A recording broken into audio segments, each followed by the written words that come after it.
Our cardiovascular system is comprised of our beating heart, blood vessels, and blood.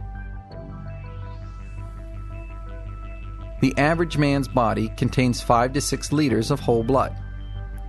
Blood has many life-sustaining responsibilities, including transporting oxygen, carbon dioxide, nutrients, and hormones throughout the body.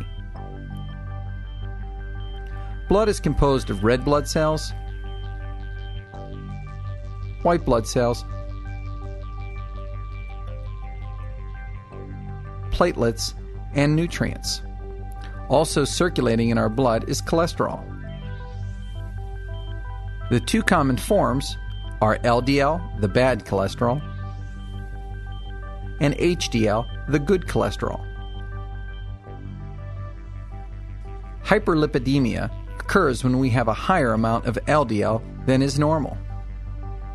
LDL travels out of the blood and is deposited between the smooth muscle cells of the artery. White blood cells called macrophages eat the LDL and become foam cells.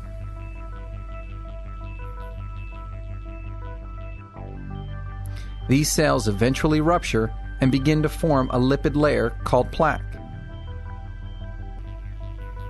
The increase in lipids can cause plaque to grow over time, leading to obstructions. If the obstruction occurs in the coronary arteries, it could result in a heart attack. If the obstruction occurs in arteries in our brain, it could lead to a stroke. There are no symptoms, so screening for hyperlipidemia should be part of your regular physical examination. The heart is the primary organ of the cardiovascular system. It is a beating muscle that supplies the body's cells with oxygen and nutrient-rich blood. The heart also requires these substances to function. The coronary arteries surrounding the heart keep it nourished with blood.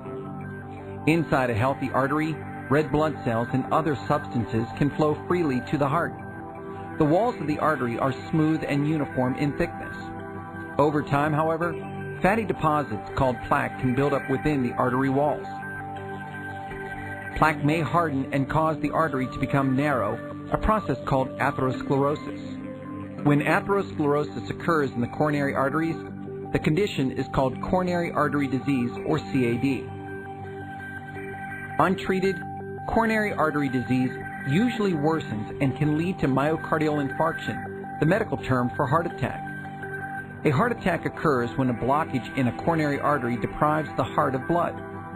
Most heart attacks are caused by blood clots that form in an area of unstable plaque. Plaque is considered unstable if its calcified cap is thin and vulnerable to rupture.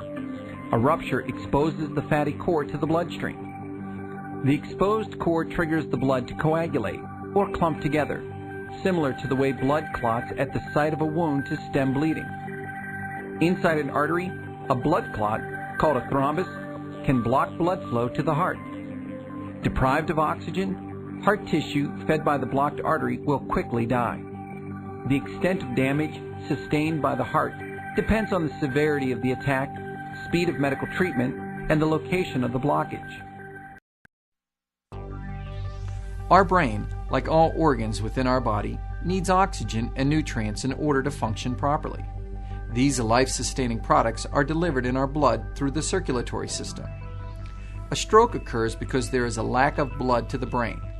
That could be caused by one of two things: either a ruptured blood vessel, like a brain aneurysm, or a small, free-floating clot or particle, known as an embolism, that is traveling through your blood and blocks one of the arteries to the brain. Depending on what areas of your brain are affected, stroke can cause speech impairments, paralysis in parts of your body, and unconsciousness.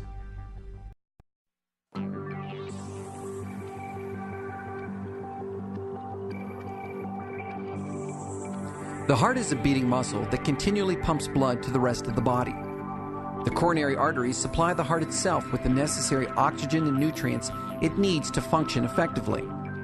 Over time, fatty deposits called plaque can build up inside the arteries, clogging the passages and reducing the flow of blood to the heart. A coronary angiogram uses contrast dye to determine if the heart is getting an adequate supply of blood. A catheter delivers the dye to the coronary arteries. A small incision is made in the upper thigh.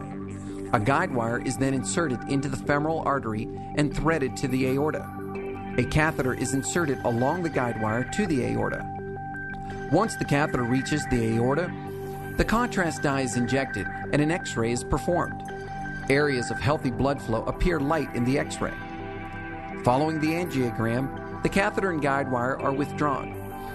If treatment is necessary, your physician may recommend medication therapy or one or more commonly performed procedures, such as balloon angioplasty, stenting, atherectomy, or bypass surgery.